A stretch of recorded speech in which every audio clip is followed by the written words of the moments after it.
Hi children, ఈరోజు మనం చెప్పబోయే టాపిక్ శ్రేణులు. నా పేరు V Nagaraj, SA maths ZPHS Aliabad, Medchal district. Let us see. పరిచయం చూద్దాం చిల్డ్రన్. మీరు ప్రకృతిలో చాలా విషయాలను గుర్తించుంటారు. వానిలో సాధారణ నమూనాలు కూడా గమనించుంటారు. ఉదాహరణకి పొద్దుతిరుగుడు యొక్క రేకులు, తేనెగూడు యొక్క కణాలు, మొక్కజొన్నలోని ధాన్యాలు, అనాస పండులో మురి మొదలైనవి. మరి ఒక్కసారి వాటి పటాన్ని గమనించండి. పొద్దుతిరుగుడు పువ్వు, తేనెగూడు, మొక్కజొన్న కంకులు, అనాస పైనాపిల్స్. మరి ఇచ్చిన ప్రతి ఉదాహరణలో మీరు ఒక నమూనాను చూడగలరా? మీరు ప్రకృతి పట్టీలను చూడవచ్చు. అవునా? వాటిలో మొక్కజొన్న యొక్క ధాన్యాలు ఎలా ఉన్నాయి? ఒకేలా ఒక వరుసలో ఉన్నాయి. అలాగే తేనెగూడు ఒకేలా ఉన్న షట్కోణాల ఆకారంలో ఉన్న రంధ్రాలు క్రమ పద్ధతిలో ప్రతి షట్కోణం కణం చుట్టూ అమర్చబడి ఉంటాయి. చూడండి ఒక్కసారి, మళ్ళీ ఒక్కసారి చూసారా చిల్డ్రన్? ప్రతి షట్కోణం చుట్టూ మరొక షట్కోణం అమరి ఉందా లేదా? షట్కోణం అంటే హెక్సాగోనల్. చూడండి, అవునా? షడ్భుజి అంటాం. సో చూడండి ఎంత చక్కటి అమరికను. మనం ప్రకృతి నుంచి చాలా విషయాలు నేర్చుకోవచ్చు చిల్డ్రన్. సో ఈ రకంగా మనం ఈ అమరికను మనం చూసి అర్థం చేసుకోవచ్చు. అలాగే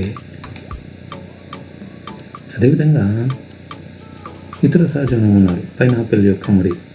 ఓకేనా? సో మరి ఇప్పుడు కొన్ని సంఖ్యా అమరికలు చూద్దాం.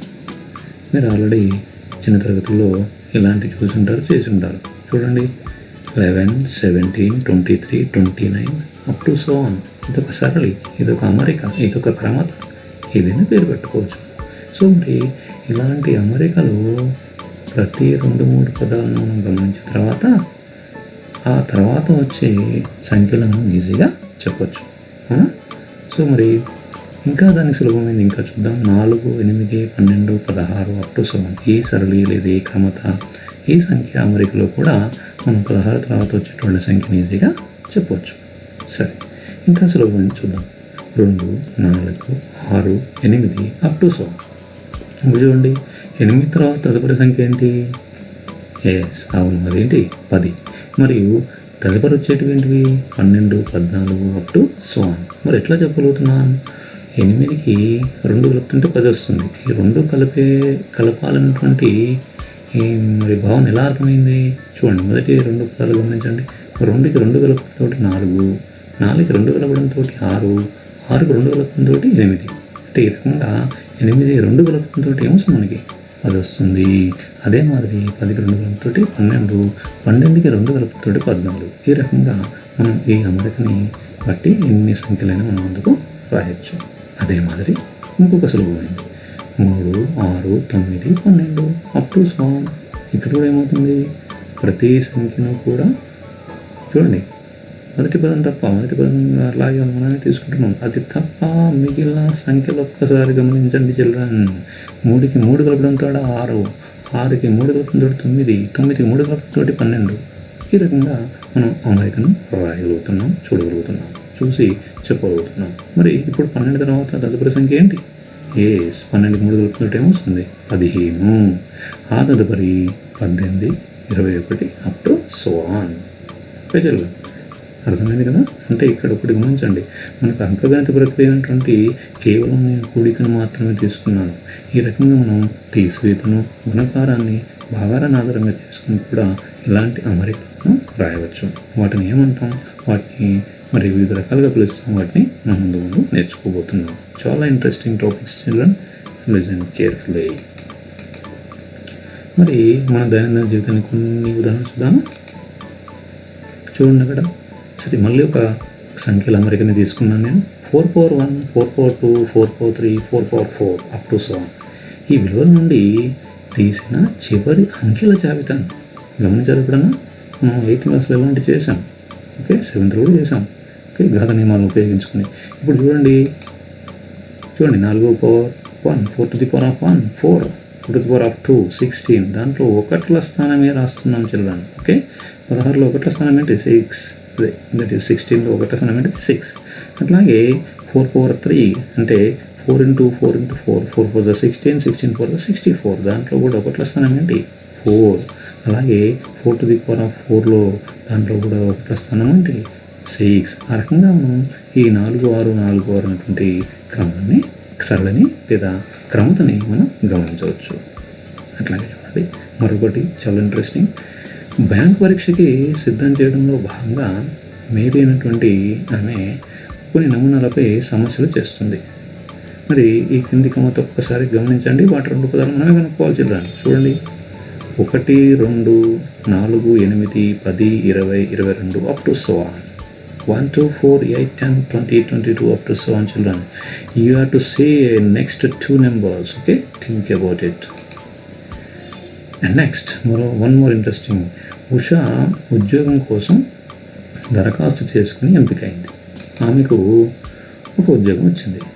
మొదటి నెలవారీ జీతం 8,000, వార్షిక ఇంక్రిమెంట్ 500.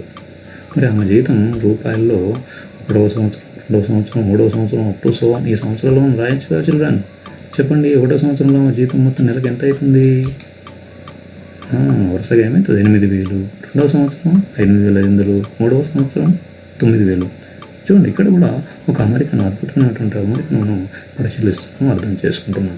ఓకేనా? ఇంకొకటి చూడండి చిల్డ్రన్. హేమ ఆమె కుమార్తె వయసు పెట్టెలో 1,000 రూపాయలు, కిడ్నీ బ్యాంక్స్ ఉంటాయి చూసారా, దాన్ని మనం ఇక్కడ వయసు పెట్టెగా చూసుకున్నాం. దానిలో 1,000 రూపాయలు ఆమె బర్త్డే సందర్భంగా ఇచ్చింది. మరియు ఆమె వయసు పెరిగే కొద్దీ ప్రతి సంవత్సరం 500 రూపీస్ ద్వారా మొత్తాన్ని పెంచింది. మరి ప్రతి సంవత్సరం పెట్టెలో డబ్బు 500 ఉంచడం ద్వారా ఆమె 1వ, 2వ, 3వ, 4వ 1, 1st, 2nd, 3rd, 4th birthdays up to so on. ఆ బర్త్డేస్లో మరి మనీ డబ్బులు వరుసగా ఏమవుతాయి? ఫస్ట్ 1000 పెట్టింది, తర్వాత 500, 1,500 అవుతుంది, మళ్ళీ 500 పెట్టింది, 2,000, మళ్ళీ 500 పెట్టింది, 2,500. చిల్డ్రన్ మీరు కూడా ఇలాగే దాచుకుంటారు కదా. అదేవిధంగా ఆమె హేమ అనే ఆమె కుమార్తె గురించి ఈ విధంగా డబ్బులు దాచిపెట్టింది. మరి ఈ రకంగా మనం ఇలాంటి అమరికలను మన జీవితంలో ఎన్నో చూసుంటాం. ఈ అమరికల ఆధారంగా, ఈ క్రమత ఆధారంగా, ఈ సరళి ఆధారంగా మనం కొన్ని విషయాలను అర్థం చేసుకుని దీంట్లో ఉన్నటువంటి భావనని మనం పూర్తిగా అర్థం చేసుకునే ప్రయత్నం చేద్దాం. చూడండి మరొకటి. నిచ్చెన యొక్క అడ్డంగా బిగించిన కడ్డీ పొడవులు 2 సెంటీమీటర్లు దిగు నుండి పైకి క్రమంగా తగ్గుతుంది. ఇప్పుడు నిచ్చెన గమనించారా? చూడండి కింద అడుగు కొంచెం పొడవుగా ఉంటుంది, ఆ తర్వాత కొంచెం తగ్గుతుంది. ఈ రకంగా చిన్న ఉదాహరణ తీసుకున్నాను. నేను 2 సెంటీమీటర్లు తగ్గేటట్టుగా తీసుకున్నాను. అయితే దిగువ నుండి దిగువ నుండి 40 సెంటీమీటర్ల పొడవును తీసుకుంటే మరి వరుసగా 2 తగ్గుతుంది. కాబట్టి చూడండి ఎలా అయింది అది. 45, 43, 41, 39, 37, 5, 33, 31. ఈ రకంగా ఈ యొక్క చిన్న కడ్డీలు పైనుంచి అడ్డంగా ఉన్నటువంటి కడ్డీల యొక్క పొడవులు ఈ విధంగా తగ్గుతూ వచ్చాయి కింద నుంచి పైకి. మరి ఇవన్నీ చూసాం మనం. క్రమత, పై క్రమతలో నిబంధనల మధ్య ఏదైనా సంబంధాన్ని మీరు చూడగలరా? ప్రతి దాంట్లో ఒక సంబంధాన్ని మనం చూసాం చూడండి. దాదాపుగా మనం కోడికి అనే సంబంధాన్ని గమనించాం. ఇక్కడ దీంట్లో మాత్రం మనం తీసివేత అనే సంబంధాన్ని గమనించాం. ఓకే, అంటే చూడండి ఫస్ట్ పదం తప్ప మిగిలినటువంటి పదాలను గమనించినట్లయితే మనకి ఆ విషయం బోధపడుతుంది. ఓకేనా? మరి పైన రాసిన సంఖ్యలు ఉదాహరణ 1లో ఇచ్చిన సరళికి మరి సంబంధం ఉంది. ఏంటది? 2 సంఖ్యలు ఒకదాని తర్వాత ఒకటి, అంటే 4 మరియు 6. చూసాంగా children. 4 power 1, 4 power 2, 4 power 3, 4 power 4 వాటిలో దాంట్లో ఉండేటువంటి ఒకట్ల స్థానంలో ఉన్న అంకెను గమనించినట్లయితే మనకి 4 మరియు 6, మళ్ళీ 4 మరియు 6 ఆ రకంగా పునరావృతమవుతూ వచ్చాయి. అదొక రకమైనటువంటి అమరిక. మరి ఉదాహరణ 2లో క్రమతం తెలుసుకోవడానికి ప్రయత్నించండి. చెప్పన్నది మీరే ట్రై చేయండి. అట్లాగే ఉదాహరణ 3, 4 సంబంధాలు చాలా ఈజీ కదా. ప్రతి సమీకరణం సంఖ్యల మధ్య నిరంతర చలన ప్రక్రియ మనం అబ్జర్వ్ చేసాం, పరిశీలించాం. మరి ఇచ్చిన జాబితాలో 8,000, 8,500, 9,000. ఇక్కడ చూడండి మొదటి పదం తీసుకుంటాం 8,000. ఇది తప్ప అది అలాగే ఉంచి దానికి ఏం చేసాం మనం? ఇక్కడ 500 కలిపాం. సో దాంతో ఏమొచ్చింది మనకి 8,000 ఎందుకు. అదే వార్షిక ఇంక్రిమెంట్. ఎవరు ఉషా అనేటువంటి ఆమెకి ఉద్యోగం వచ్చింది కదా, నెలవారీ జీతం. మొదటి సంవత్సరంలో ఆమె యొక్క జీతం 8,000. రెండవ సంవత్సరంలో ఆమె యొక్క జీతం ఏమైంది? 8,500. ఎందుకైంది? వార్షిక ఇంక్రిమెంట్ ఇచ్చారు. ప్రతి సంవత్సరం ఆమెకి ఇంక్రిమెంట్ ఇస్తున్నారు. 500 చెప్పినారు. ఇప్పుడు తెలిసే ఉంటుంది ఇంక్రిమెంట్ అంటే. సో మరి 8,500 రెండవ సంవత్సరం. అదేవిధంగా మూడో సంవత్సరంలో 9,000. అదేవిధంగా 4వ సంవత్సరం 9,500. 5వ సంవత్సరం 10,000. ఈ రకంగా ఈ అమెరికాను అర్థం చేసుకోవచ్చు. సో ఇక్కడ ఏమి చూడండి, ముందు పదంకి ఏం కొడుతున్నాము? 500 కూడడం ద్వారా తర్వాతి పదం పొందబడుతుంది. అవునా కదా? 8,000కి 500 కొడుతున్నాం. 8,500 వచ్చింది. 8,500 వచ్చింది. ఈ 8,500కి మళ్ళీ 500 కూడడం లేదా యాడ్ చేయడం వల్ల లేదా జోడించడం వల్ల ఏమొస్తుంది? మనకి 9,000 వస్తుంది. ఈ రకంగా నెక్స్ట్ 9,500, నెక్స్ట్ 10,000. ఆ రకంగా మనం ఆ పదాలను మనం ఈజీగా రాయొచ్చు, అర్థం చేసుకోవచ్చు. ఇక్కడ చూడండి, మరొక ఉదాహరణలో 45, 43, 41, 39 అప్ టు అంటే ప్రతి తర్వాతి పదముకు -2 అంటే మునుపటి పదాన్ని -2ని మునుపటి పదానికి జోడించడం ద్వారా పొందవచ్చు. ఇక కొన్ని అంకగణిత అమరికలు గమనించండి చిల్డ్రన్. దాన్ని పరిశీలించండి. మొట్టమొదటిది చాలా ఈజీ చిల్డ్రన్. చూడండి, 1, 2, 3, 4 అప్ టు 7. ఓకేనా? వీటిని చూస్తే గుర్తొస్తున్నాయా? ఏం సంఖ్యలు ఇవి? సహజ సంఖ్యలు, మీకు తెలుస్తుంది. సో ఇక్కడ కూడా మనం ఈ జాబితాను గమనిస్తే ఒక రకమైనటువంటి అమరికను మీరు అర్థం చేసుకోవచ్చు. అదేవిధంగా రెండో దాంట్లో చూడండి, 100, 70, 40, 10 up to so on children. ఇక్కడ చూడండి, ఈ క్రమాన్ని గమనిస్తే లేదా ఈ సరళిని గమనిస్తే, ఈ అమరికని గమనిస్తే ఏమర్థమవుతుంది? 30 తగ్గుతూ వెళ్తుంది. అదేవిధంగా ఇక్కడ చూడండి, రెండు సంఖ్యలు వచ్చాయి. -3, -2, -1, 0 up to so on, -3, -2, -1, 0 up to so on children. ఇక్కడ కూడా ఒక క్రమాన్ని మీరు గమనించవచ్చు. ఓకేనా? అదేవిధంగా 3, 3, 3, 3, 3, 3, 3, 3 అప్ టు సో ఆన్. ఏం గుర్తొస్తుంది? ర్యాంకులు గుర్తొస్తున్నాయా? చైతన్య నారాయణ కాలేజ్ వాళ్ళ ఆ రకంగా అలాగే చెప్తుంటారు కదా, అడ్వర్టైజ్మెంట్ చూసే ఉంటారు మీరు. సరే, అలాంటి గుర్తు తెచ్చుకోండి, మధ్య మధ్యలో నవ్వుకోవచ్చు. సో 3, 3, 3, 3, 3, 3, 3, 3, 3, 3, 3 ఈ రకంగా మీరు దీన్ని ఈ అమెరికన్ చూసి దీంట్లో ఉన్నటువంటి మరి ఈ క్రమాన్ని నెక్స్ట్ ఈ 3 తర్వాత మళ్ళీ ఏమొస్తుంది? 3 వస్తుంది. తర్వాత 3 అంటే ఇక్కడ సింపుల్గా ఏం చేస్తున్నాం మనం? ముందున్న పదానికి 0 మాత్రమే కలుపుతున్నాం అనమాట. సో ఈ రకంగా ఈ జాబితాను మనం పరిశీలించవచ్చు. ఆ రకంగా -5 చూడండి, -1.0, -1.5, -2.0, -2.5 up to so on, -1, -1.5, -2, -2.5 to so on. Can you say the next immediate one, children? Yes, you can say easily. Okay, చూద్దాం. మరి జాబితాలోని ప్రతి సంఖ్యలు ఒక పదాన్ని సూచిస్తాయి. అవునా?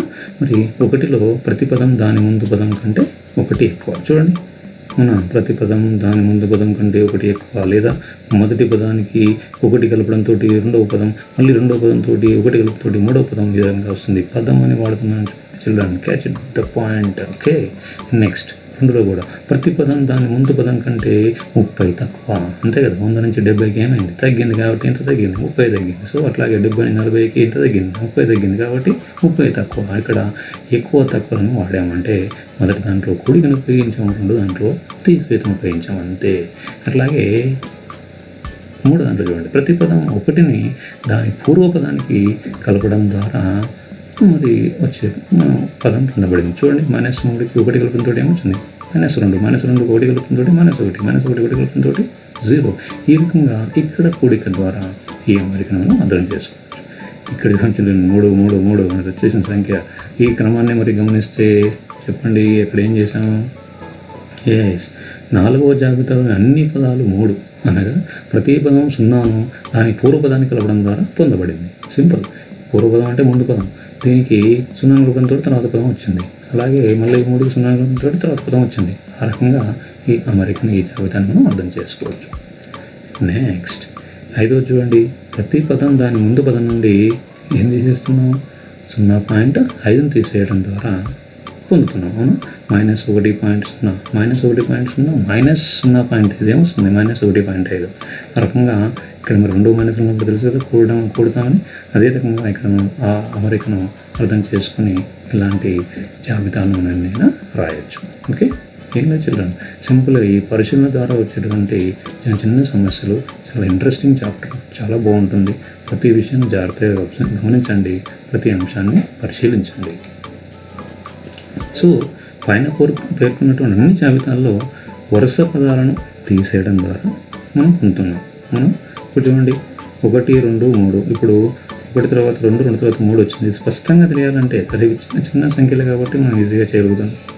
అది పెద్ద పెద్ద సంఖ్యలు కొంచెం ఈ రకంగా వచ్చినప్పుడు ఇక్కడ మనం అబ్జర్వ్ చేయాల్సింది ఏంటంటే వరుస 2 పదాలను తీసివేయడంతో ఒక పదం వచ్చేస్తుంది మనకి. ఆ పదాన్ని ఆధారంగా చేసుకుని మిగిలిన పదాలను లేదా మిగిలినటువంటి సంఖ్యల్ని మనం రాయగలుగుతున్నాము. అది గమనించండి చిల్డ్రన్.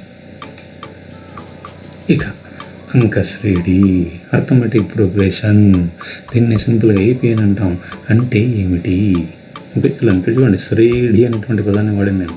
ఇప్పుడు ఈ శ్రేణిని అమరిక అంటున్నాం, సరళి అంటున్నాం, క్రమత అంటున్నాం. ఈ అంకశ్రేణి వచ్చేసరికి మరి దీనికి సంబంధించినటువంటి డెఫినేషన్, నిర్వచనం ఏ విధంగా ఉంటుందో ఒకసారి చూద్దామా. అంకశ్రేణి అనేది సంఖ్యల జాబితా. ఓకేనా, ఇంతవరకు చూసాం. అదే ఆ జాబితా ఒక లిస్ట్ ఆఫ్ నెంబర్స్. మరి మొదటి సంవత్సరం తప్ప ప్రతి పదానికి ఒక స్థిర సంఖ్యను జోడించడం ద్వారా పొందవచ్చు. అవునా, మొదటి పదం తప్ప ప్రతి పదానికి ఒక స్థిర సంఖ్యను జోడించడం ద్వారా పొందవచ్చు. Simple example 1, 2, 3, 4 up to 7. దాంట్లో ఏం చేస్తున్నాం మనం? చూడండి, 1 అలాగే పెడుతున్నాం ఫస్ట్ పదానికి, దానికి ఏం కలుపుతున్నాం? 1 కలుపుతున్నాం, 2 వచ్చింది. మళ్ళీ 2కి 1 కలుపుతున్నాం, 3 వచ్చింది. అంటే ఇక్కడ స్థిర పదం ఏంటి అన్నట్టు 1. సో ఈ రకంగా ఈ డెఫినేషన్ ఈజీగా అర్థం చేసుకోవచ్చు. మొదటి పదం తప్ప ప్రతి పదానికి ఒక స్థిర సంఖ్యను జోడించడం లేదా కూడడం ద్వారా నెక్స్ట్ పదాన్ని పొందవచ్చు. ఈ స్థిర సంఖ్యను అంకశ్రేణి యొక్క సామాన్య భేదం అంటాం.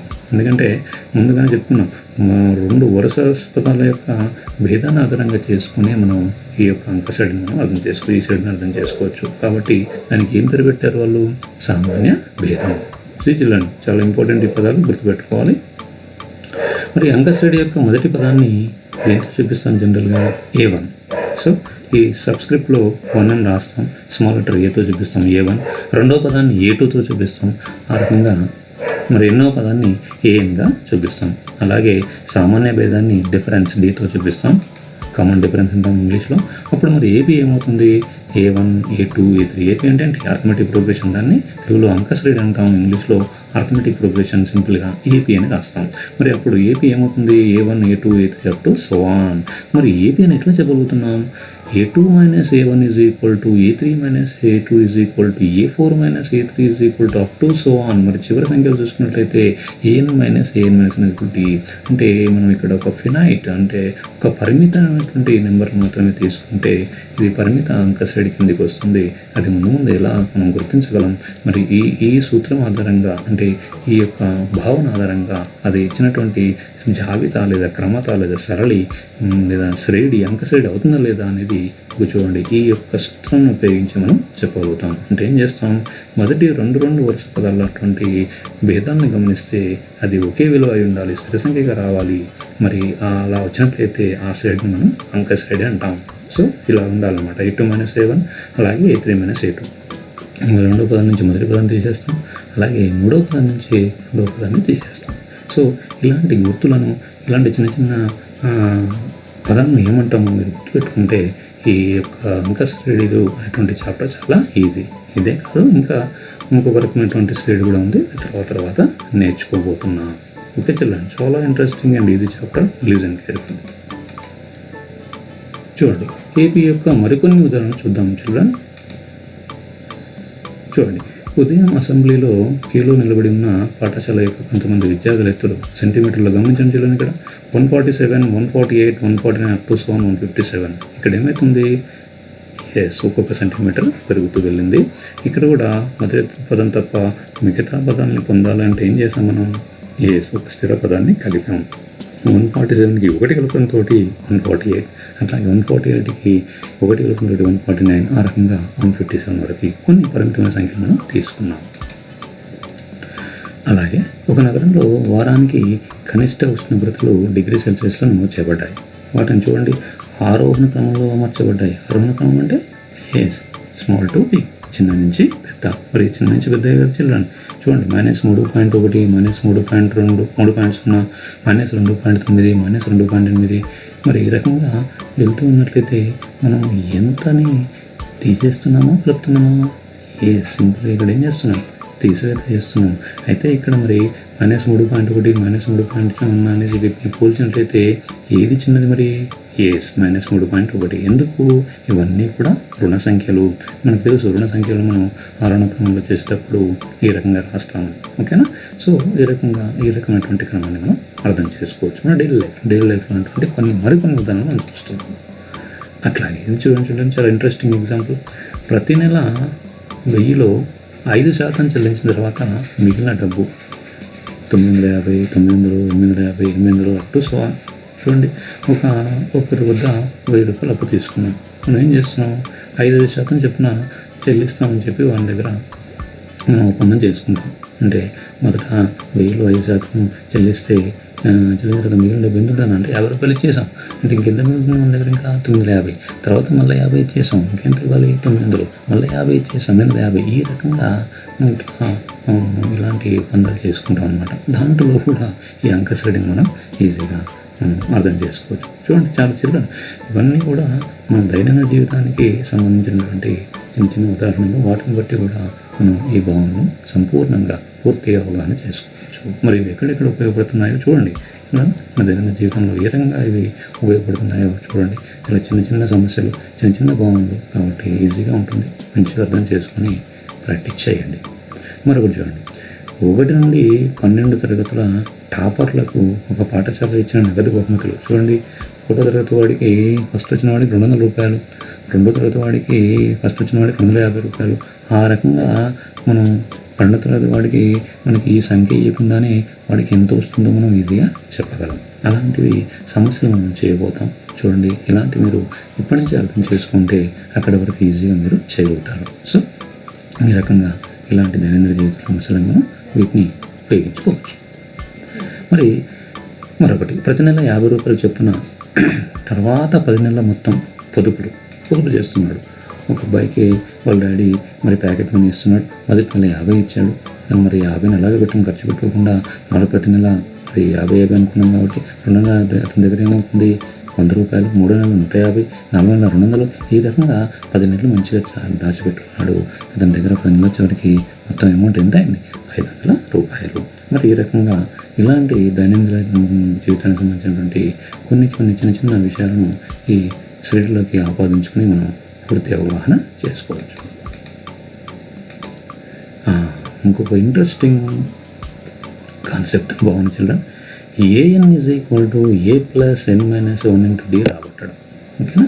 దీన్ని మనం సాధారణ పదంని, జనరల్ టర్మ్ని అంటాం. అర్థమెటిక్ ప్రోగ్రెషన్లో ఈ అంక శ్రేణిలో మరి సాధారణ పదం an = a + n - 1 × d రాబట్టడాన్ని మరి ఏ విధంగా అర్థం చేసుకుంటాం, ఏ విధంగా చేస్తామో సార్ చూడండి. A1, A2, A3 up to so on. వీటన్నిటిని ఏపీ అనుకుందాం. సరే, ఏఎన్ కూడా ఉంటుంది. నేను A1, A2, A3 up to so on రాసినంత మాత్రం ఇంకా చివరి ఏఎన్ తోటి ఇది ఎండ్ అవుతుంది అనుకున్నాం. అంటే ఏఎన్ పదాలు కలిగినటువంటి ఒక అంక శ్రేణిని నేను తీసుకున్నాను, అర్థమెటిక్ ప్రోగ్రెషన్ తీసుకున్నాను. దాంట్లో మొదటి పదం A1 = A. జనరల్గా A1 అంటే ఏనే తీసుకుంటాం. మరియు సామాన్య భేదం D. ఓకే చెల్లండి. సో మరి ఇంతకుముందు నేర్చుకున్నటువంటి భావాన్ని ఇక్కడ మనం ఒకసారి ఉపయోగించుకుందాం. అప్పుడు మరి రెండో పదం ఆటోమేటిక్గా ఏమొచ్చిందండి? రెండో పదం రావాలంటే A2 = సింపుల్గా A + D. మొదటి పదానికి ఏం చేయాలి? ఆ స్థిర పదమైనటువంటి ఆ స్థిర సంఖ్యను అదైతే అనుకుంటున్నామో దాన్నే మనం ఇక్కడ సామాన్య భేదం అనుకుంటున్నాం. దాన్ని D కలిపితే మనకి ఈజీగా రెండో పదం వస్తుంది, A + D. అయితే ఈ Dకి ఇక్కడ ఈ గుణకం 1 అనుకున్నట్లయితే ఆ గుణకాన్ని మనం 2 - 1 × D గా రాద్దాం చెల్లండి. ఓకే, ఒక ప్యాటర్న్, ఒక అమరికను, ఒక క్రమతను మీరు గమనించాలి. A + 2 - 1 × D అంటే A2 = A + 2 - 1 × D. సో అదే రకంగా మూడో పదం A3 = మూడో పదం రావాలంటే ఏం చేస్తున్నాం మనం? రెండవ పదానికి అదే స్థిర సంఖ్యను లేదా ఆ సామాన్య భేదాన్ని కలుపుతున్నాం. ఇక్కడ స్థిర సంఖ్య లేదా ఫిక్స్డ్ టర్మ్ అంటే ఏంటిది? అది సామాన్య భేదం Dని కలుపుతున్నాం. So A2 + D. సో మళ్ళీ A2 అంటే ఏముంది మనకి? A + D. So A + D + D. So మనం ఏ విధంగా రాయొచ్చు మరి? A + 2D. మళ్ళీ 2ని మనం ఏ ప్లస్ 3 మైనస్ 1 ఇంటూ డీగా రాయొచ్చు. అంటే ఇక్కడ A3 ఉంది కాబట్టి ఆ 3 అనే దాన్ని ఇక్కడ వచ్చేట్టుగా మారుస్తున్నాం. అట్లాగే A2 అంటే ఈ 2 అనేటువంటి పదాన్ని ఇక్కడ వచ్చేట్టు రాస్తున్నాం. 2 మైనస్ 1 ఇంటూ డీగా రాస్తున్నాం. అదే రకంగా మీరు ఈజీగా A4 is equal to A3 plus D. A3 అంటే A plus 2D plus D. అదే రకంగా A ప్లస్ 3D అని చూడండి. A4 అంటే జనరల్గా ఏం రాస్తున్నాం A ప్లస్ 3D, కానీ ఆ 3ని మనం ఇక్కడ ఈ 4 ఉపయోగించుకుని ఏం రాస్తున్నాం A ప్లస్ 4 మైనస్ 1 డీగా రాస్తున్నాం. Okay children, can you say A5 చెప్పండి. Yes, A5 is equal to A plus 4D. But ఈ రకంగా రాయాలంటే ఇలా రాస్తాం A plus 5 minus 1 into D. ఈ రకంగా మీరు ఈజీగా కొన్ని సంఖ్యలను రాయవచ్చు. సో మరి ఈ అమెరికన్ పరిశీలిస్తే మరి ఎన్నో పదం AN is equal to n రాస్తారు children. A plus n minus 1 into D. చూడండి ఇక్కడ AN ఉంది, ఈ n ఉపయోగించి ఇది రాస్తున్నాం A plus n minus 1 into D. ఓకేనా? ఆ రకంగా ఈ యొక్క క్రమతను బట్టి, ఈ సరళిని బట్టి, ఈ అమెరికన్ బట్టి ఈజీగా, ఇది ఇంగ్లీష్లో ప్యాటర్న్ అంటాం, ఈ ప్యాటర్న్ బట్టి ఈజీగా మనం ఈ యొక్క ఎన్నో పదాన్ని ఎలా సాధించుకోవచ్చు, ఎలా రాబట్టుకోవచ్చు అర్థం చేసుకున్నాం. ఇలాంటి అమరికలు ఆల్రెడీ మనం 6th 7th క్లాసుల్లో ఇలాంటివి మనం చేసాం. దాన్ని బట్టి మనం అర్థం చేసుకుని, ఆ కాన్సెప్ట్ని బట్టి అర్థం చేసుకుని ఈ ఏఎన్ని రాబట్టడం నేర్చుకున్నాం. సో ఆ రకంగా మరి దీంట్లో మరి మరొకసారి చూద్దాం. మొదటి పదం జనరల్గా ఏతో చూపిస్తాం. సాధారణ వ్యత్యాసం లేదా సామాన్య భేదం అంటాం. జనరల్గా సామాన్య భేదం వాడతాం. ఒక్కొక్కసారి కొన్ని పుస్తకాల్లో సాధారణ వ్యత్యాసం అని కూడా ఉంది. సరే, సామాన్య భేదం డి ఉన్న మరి ఏపీ యొక్క ఎన్నో పదం ఇస్తుంది కాబట్టి మనం ఏం నేర్చుకుంటాం. AN is equal to A plus n minus 1 into D. దీని ఒక సూత్రం మాదిరి మీరు గుర్తుపెట్టుకోవాలి, ఈజీగా ఉంటుంది కాబట్టి ఇది మరి జాగ్రత్తగా నేర్చుకోండి. దీన్ని ఏపీ యొక్క ఏమంటాం, సాధారణ పదం అని కూడా పిలుస్తాము. చాలా important children, very very interesting కూడా, ఈజీ కూడా. ఓకే, మరి ఏపీలో ఎన్ని పదాలు ఉంటే అప్పుడు AN అనేది కొన్నిసార్లు చివరి పదంగా సూచిస్తుంది. దీన్ని మరి ఒక్కొక్కసారి ఎల్ అనే అక్షరంతో కూడా సూచించబడుతుంది. ఓకే, AN అంటే ఎల్, లాస్ట్ టర్మ్ అంటాం. ఓకే, చివరి పదంగా మనం దీన్ని సూచించవచ్చు. ఓకే, ఇలాంటి సూచనలు, చిన్న చిన్న సింబల్స్ కూడా గుర్తుపెట్టుకుంటే ఈ చాప్టర్ చాలా ఈజీ అవుతుంది. ఇక అభ్యాసం 6.1లో కొన్ని సమస్యలు చూద్దాం చిల్డ్రన్. చూడండి, ఈ క్రింది పరిస్థితుల్లో సంఖ్యల జాబితా అంకశ్రేణి సూచిస్తుందా లేదా మరియు ఎందుకు? చిన్న చిన్న పరిస్థితులు ఇచ్చారు, చిన్న చిన్నవి చూద్దాం. ప్రతి కిలోమీటర్ తర్వాత ట్యాక్సీ ఛార్జీలు మొదటి కిలోమీటర్కి 20 మరియు ప్రతి అదనపు కిలోమీటర్కి 8 పెరుగుతుంది. చూద్దాం. మరి ఇదొక సిచ్యువేషన్, ఇదొక పరిస్థితి. మరి సాధన ఇచ్చిన డేటా, ఇదంతా కూడా డేటా అంటాం. ఈ డేటా నుండి టాక్సీ ఛార్జీలు 20, 28, 36 అప్ టు 7. చాలా ఈజీగా రాయొచ్చు. ప్రతి ఫస్ట్ కిలోమీటర్ అయిపోగానే వాడికి ఎంత ఇవ్వాలి, మినిమంగా 20 రూపాయలు ఇవ్వాలి. మనం ఇంకా ఫర్దర్గా వెళ్తాం కాబట్టి ఆ ప్రతి కిలోమీటర్కి ఎంత పెరుగుతుందట, 8 కిలోమీటర్లు. అంటే మొదటి కిలోమీటర్ అయిపోగానే 28, మళ్ళీ రెండో కిలోమీటర్ అయిపోగానే 36. ఆ రకంగా మొదటి కిలోమీటర్కి 20 రూపాయలు, రెండో కిలోమీటర్ అయిపోగానే 28, మూడో కిలోమీటర్ అయిపోగానే 36 రూపాయలు మనం విధంగా చెల్లిస్తూ రావాలి. సో మరి ఇది ఒక ట్యాక్సీ ఛార్జ్ అనుకుంటే దీన్ని ఒక జాబితాలాగా రాసుకుంటే మనకు 20, 28, 36 అప్ టు 7. 20 అనేది చూడండి మొదటి పదం, దాన్ని డిస్టర్బ్ చేయొద్దు. అవునా? అంటే వాళ్ళు ఇచ్చినటువంటి ఈ మొదటి 20 అలాగే రాసుకుని ఎంతైతే అదనపు 1 కిలోమీటర్కి పెరుగుతుందో ఆ పెరుగుదలను, అంటే ఆ ఫిక్స్డ్ నెంబర్ని మనం యాడ్ చేస్తున్నాం. చూడండి, 20కి 8 కలిపాము 28, 28కి 8 కలిపాము 36, మరి 36కి 8 కలిపాము 44. ఈ రకంగా మనం ఈ ఛార్జీలను ఈజీగా రాయొచ్చు. మొదటి పదం A1 ఈజ్ ఈక్వల్ టు 20, రెండవ పదం A2 ఈజ్ ఈక్వల్ టు 28 మరియు మూడవ పదం A3 ఈజ్ ఈక్వల్ టు 36. ఈ రకంగా నాలుగో పదాన్ని కూడా రాయొచ్చు. మరి ఇది అంకశ్రేణి అవుతుందా కాదా? సరే, మనమే రాసాం కాబట్టి మరొకసారి చెక్ చేద్దాం.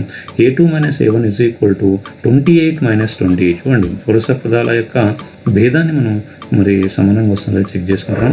A2 minus A1 is equal 28 minus 28 మరియు A3 minus A2 is equal to చూడండి 36 మైనస్ 28, 8.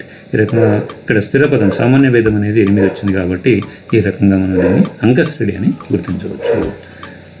సో ప్రతి కిలోమీటర్ ఛార్జీల వ్యత్యాసం అదే ఉంది, అంటే 8 రూపాయలు కాబట్టి ఇచ్చిన data AP. Okay, next vacuum pump చేసినప్పుడు సిలిండర్లో ఉండే గాలి మొత్తం గాలిలో 1/4 వంతు తొలగిస్తుంది. ఇది ఒక సిచ్యువేషన్.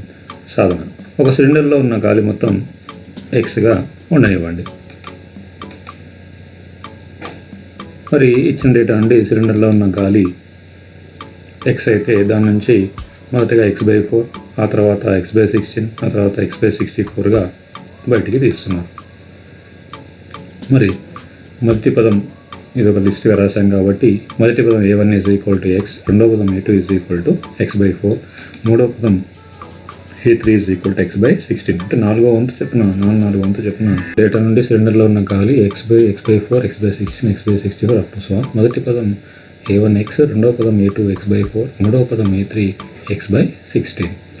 సో మరి a2 - a1 అంటే రెండో పదం నుంచి మొదటి పదం తీసివేస్తే మనకి మైనస్లో వస్తుంది x/4 - x. దీన్ని చూడగానే తెలుస్తుంది ఇక్కడ x/4 అనేది xతో పోలిస్తే చాలా చిన్న విలువ. సో మనకి కాసాగా తీసుకుంటే 4, x - 4x/4, then 4x - 4x is -3x - 3x/4. Simple calculation మీరు చేసుకోవచ్చు. అదేవిధంగా మూడో పదం నుంచి రెండో పదం తీసివేస్తే అంటే x/16 - x/4, ఇక్కడ మళ్ళీ 16 ఎల్సిఎం వస్తుంది, కాసాగా వస్తుంది. మరి x ఇక్కడ 4 4 కాబట్టి ఇక్కడ 4x, x - 4x again -3x/16 వస్తుంది. చూడండి ఇక్కడ హారం అనేది డిఫరెంట్గా ఉంది, అది చూసి మరి జాగ్రత్తగా రాయాల్సి ఉంటుంది మీరు. కాబట్టి a2 - a1 not equal to a3 - a2. ఈ రకంగా ఇచ్చిన డేటా అనేది ఏపీలో లేదు అని స్పష్టంగా మనం చెప్పచ్చు. అయితే మరొకటి, బావి తవ్వడానికి అయ్యే ఖర్చు తవ్విన ప్రతి మీటర్ తర్వాత మరి అది ఉన్నప్పుడు మొదటి మీటర్కి 150 రూపాయలు మరియు ప్రతి తదుపరికి 50 రూపాయల ఖర్చు అవుతుంది. ఓకేనా. మరి ఇది ఒక సిచ్యువేషన్కి సాధన. బావి తవ్వడానికి ఇచ్చిన డేటా మరి ఖర్చు చూసుకున్నట్లయితే మొదటి మీటర్ తవ్వడానికి 150 రూపాయలు. మరి తర్వాత ఉన్నటువంటి ప్రతి మీటర్కి లోపలికి తవ్వడానికి మరి ఎంత ఖర్చు అవుతుందట? 50 రూపాయలు ఎక్స్ట్రా ఖర్చు అవుతుంది. అంటే 150కి 50 కలుపుకుంటే 200, మళ్ళీ 200కి 50 కలుపుకుంటే 250, 250కి 50 కలుపుకుంటే 300. అంటే ప్రతి మీటర్కి 50 చొప్పున మరి ఈ ఖర్చు అనేది పెరుగుతూ పోతుందట.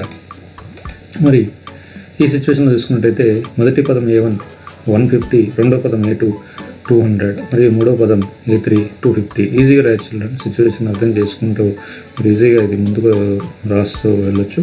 Very easy. So now a2 - a1 మొదటిగా మనం చేయాల్సింది మరి రెండు వరుస పదాల యొక్క భేదం కాబట్టి రెండో పదం నుంచి మొదటి పదం తీసివేస్తే 200 - 150, దట్ ఈస్ 200 - 150 is 50. అలాగే a3 - a2 250 - 250. సో మనకి రెండు భేదాలు కూడా వరుస భేదాలు కూడా 50 అంటే సామాన్య భేదం d అనేది 50 వచ్చింది కాబట్టి a2 - a1 = a3 - a2. So ఇచ్చిన డేటా, ఇచ్చినటువంటి పరిస్థితి లేదా ఇచ్చినటువంటి డేటాను బట్టి మనం అది ఏపీలో ఉందని చెప్పచ్చు. తర్వాత మరొక రకమైనటువంటి సమస్య. మొదటి పదం ఏ మరియు డి సామాన్య భేదమైనప్పుడు ఏపీ యొక్క మొదటి 4 పదాలు మనం రాయాల్సి ఉంటుంది. చూద్దాం. మొదటిది మరి ఇక్కడ మొదటి ప్రశ్న దాంట్లో భాగంగా a = -2, మొదటి పదం -2, d = 0. చిల్డ్రన్ ఆల్రెడీ ఈ టైప్ మనం ముందు ఉదాహరణలో చూసాము. చూడండి, మొదటి పదం a1 జనరల్గా a1 a ఒకటే కాబట్టి సరే a1గా చూపిస్తున్నాను. a1 -2 ఇది ఇవ్వబడింది. అలాగే d సామాన్య మీద d = 0. సో మన పద్ధతి ప్రకారం, ప్రాసెస్ ప్రకారం రెండవ పదం a2 మనం రాయాల్సింది a + d, that is equal to -2 + 0. సింపుల్గా మరి a2 పదం రావాలంటే మొదట a1 పదానికి d కలవాల్సి ఉంటుంది కాబట్టి a + d సింపుల్ -2 + 0 -2. అదే రకంగా మూడో పదం రావాలి అంటే మరి సరే చెప్పండి, ఇక్కడ a + 2d రావాలి. సరే ఓకే, a + 2d అనేది మనం ఇక్కడ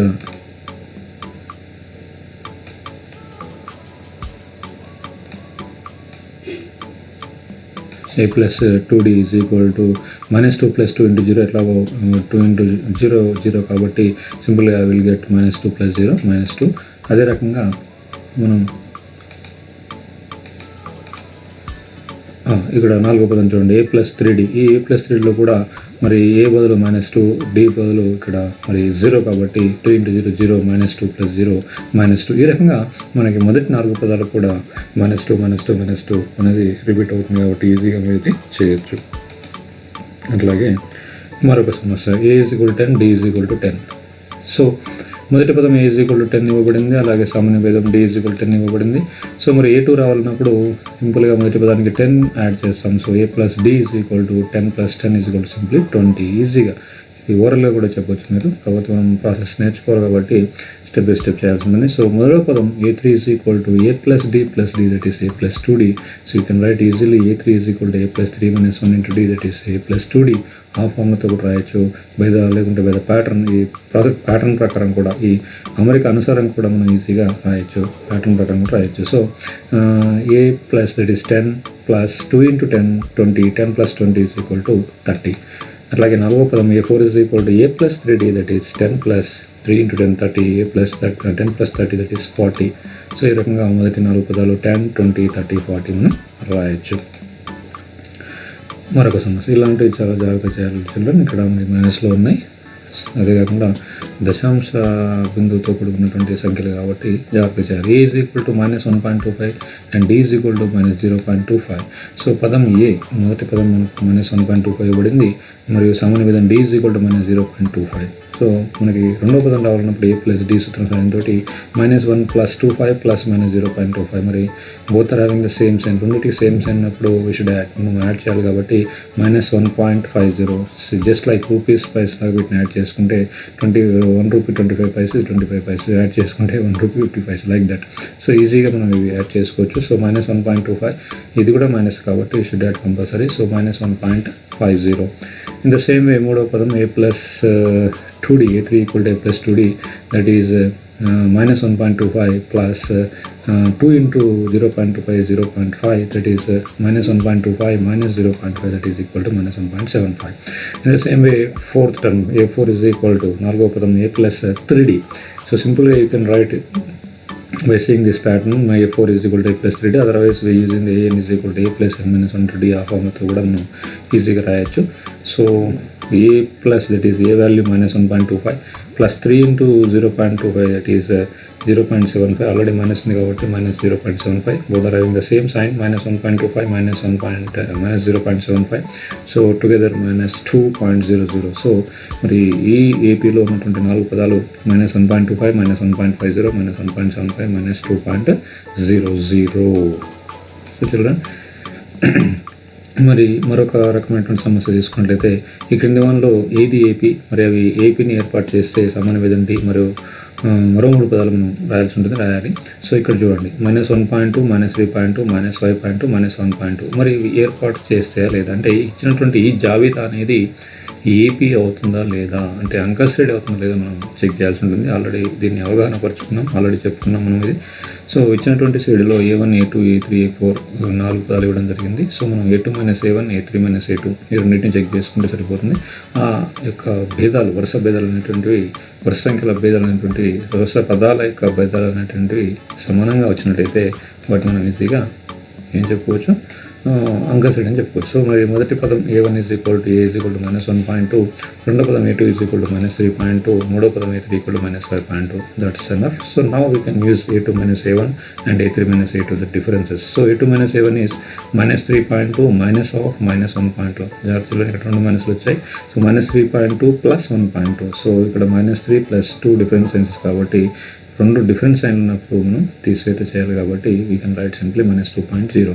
so again A3 - A2 -5.2 + 3.2, we can get easily -2.0. So we get A2 - A1 A3 - A2 same values వచ్చాయి కాబట్టి, సేమ్ D అనేది సేమ్ వచ్చింది కాబట్టి వీ కెన్ సే ఇచ్చిన జాబితా, ఇచ్చినటువంటి లిస్ట్ ఏపీలో ఉంటుంది. మరి మిగిలిన పదాలు మనం కనుక్కోవాలి. So we have to find all other terms. Already we have here till A4, that is A5 రావాలంటే A4కి సింపుల్ D యాడ్ చేయడం, A4 + D, that is A4 -1.2 plus of -2.0, actually reverse రాసాను నేను. So okay, plus of -2.0, that is -7.5 -2.0 -9.2, and again here also -9.2 - +2.0, that is -9.2 -2.0 -11.2, and again here also A7 is -7.2 here let write -2.0. okay, we can get -13.2 ఈజీగా. మరి ఆ తదుపరి 3 పదాలన్నీ మనం మీరు రాసుకోవచ్చు. Moreover, children, very interesting. Here 3 plus root 2, 3 plus 2 root 2, 3 plus 3 root 2 up to so on. చూడండి ఇక్కడ a1 is equal to a is equal to 3 and a2 is equal to 3 plus root 2, a3 equal to 3 plus 2 root 2. So here also we have to find the common differences, successive difference of the మొదటి రెండు పదాలు యొక్క తేడా. 8 minus 7 3 minus sorry ఇక్కడ కూడా repeat అయింది ఇది. Okay 3 plus root 2 minus 3 3 cut అవుతుంది ఇక్కడ. So we can get root 2 and here also 3 plus 2 root 2 plus 3 plus root 2. Here 3 gets cancelled. 2 root 2 minus root 2 is root 2. So anyhow here we have to getting a2 minus 7 equal to a3 minus a2. So మనకి సింపుల్గా ఇక్కడున్న వీటిని ఈజీగా అర్థం చేసుకోవచ్చు. దీంట్లో ఉన్నటువంటి మరి ఇక్కడ ఉన్న 3 plus root 2 minus 3 ఇక్కడ 3 రెండు కట్ అయిపోతాయి. Will get simply root 2 and here 3 ఇక్కడ ఉన్నటువంటి 3 ఇక్కడ 3 కట్ అయిపోతే మనకు కావాల్సిన 2 root 2 మైనస్ ఈ రూట్ 2 ఇక్కడ మనకి మైనస్ ఉంటుంది కాబట్టి ఈ మైనస్ని రెండింటికి మల్టిప్లై చేసుకుంటే 2 root 2 minus root 2 మనకి root 2 వచ్చింది చూడండి. ఇక్కడ 2 root 2 సిమిలర్ సర్స్ అంటాం సజాతీయ కరణుడివి. 2 root 2 నుంచి root 2 తీసేస్తే root 2 ఇలాంటివి మనకి జాగ్రత్తగా చేసుకోవాల్సి ఉంటుంది. కాబట్టి చూసి జాగ్రత్తగా ప్రాక్టీస్ చేసేయండి. సో సింపుల్గా మీరు ఇలాంటి సమస్యలు ఈజీగా మీరు ఓన్గా కూడా తయారు చేసుకొని ప్రిపేర్ చేసుకోవచ్చు. సో నెక్స్ట్ ఇకపోతే మనకు కావాల్సిన నెక్స్ట్ 3 నెంబర్స్ కాబట్టి ఆల్రెడీ ఇక్కడ 1 2 3 4 టర్మ్స్ ఆల్రెడీ ఇచ్చాడు 4 పదాలు. మనం 5th టర్మ్ నుంచి చేయబోతున్నాం. సో హియర్ అగైన్ మనకి 5th టర్మ్ రావాలంటే 4th టర్మ్కి d యాడ్ చేసుకోవాలి. 4 plus d. Here 4th term is 3 plus 3 root 2. So it is 3 plus 3 root 2 plus root 2. ఇక్కడ 3 root 2 root 2 అనేవి సజాతీకరణలు. 3 root 2 plus root 2 చేసుకుంటే 4 root 2. So the answer is 3 plus 4 root 2.